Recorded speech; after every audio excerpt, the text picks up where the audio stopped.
Sejumlah hewan tercatat memakan spesies mereka sendiri. Setidaknya ada 5 hewan kanibal, termasuk beberapa yang mungkin tidak kalian sangka memakan teman bahkan anak atau induknya sendiri. Kanibalisme atau perilaku memakan individu dari spesies yang sama ditemukan pada lebih dari 1.500 spesies. Seperti semua perilaku pada umumnya, seringkali ada alasan terkait evolusi di balik tindakan ini dengan alasan beragam. Berikut adalah 5 contoh perilaku kanibalisme pada hewan.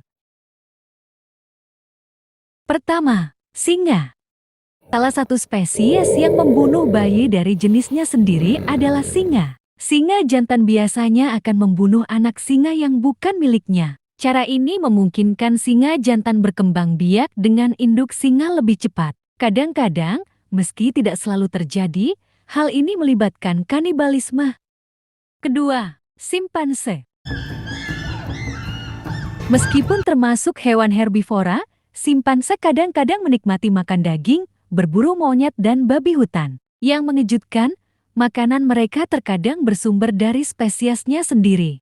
Simpanse yang berperilaku kanibalisme biasanya memakan bayi yang baru lahir. Diperkirakan bahwa simpanse jantan melakukan ini untuk membebaskan peluang berkembang biak dari betina baru dan untuk mengalahkan pejantan lain. Ketiga, kodok tebu. Kodok tebu, Leptopelis vermiculatus adalah spesies katak yang ditemukan di Afrika bagian timur. Mereka cenderung memakan anak-anak kodok tebu yang lain, terutama pada tahap metamorfosis dari larva menjadi kodok muda. Kanibalisme ini umumnya terjadi ketika sumber makanan langka atau dalam kondisi kepadatan populasi yang tinggi. Keempat, belalang sembah. Salah satu contoh kanibalisme hewan yang paling terkenal adalah belalang sembah. Sang betina akan memakan belalang jantan setelah berkembang biak. Pertama-tama ia akan menggigit kepalanya, lalu melanjutkan untuk memakan bagian tubuh lainnya. Perilaku ini dikenal sebagai kanibalisme seksual. Hal ini diduga berfungsi untuk meningkatkan kesuburan, karena betina yang terlibat dalam perilaku ini cenderung menghasilkan lebih banyak telur.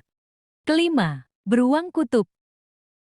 Meskipun kanibalisme tidak pernah terdengar pada beruang kutub, tapi dalam beberapa tahun terakhir semakin banyak kasus serangan beruang ke beruang dan yang kalah akan dimakan. Peningkatan perilaku ini diduga karena pengaruh perubahan iklim terhadap suplai makanan normal dan aktivitas berburu mereka. Mencairnya es adalah salah satu alasan hilangnya tempat untuk berburu, sehingga menjadi kurang gizi dan terpaksa memakan spesies mereka sendiri.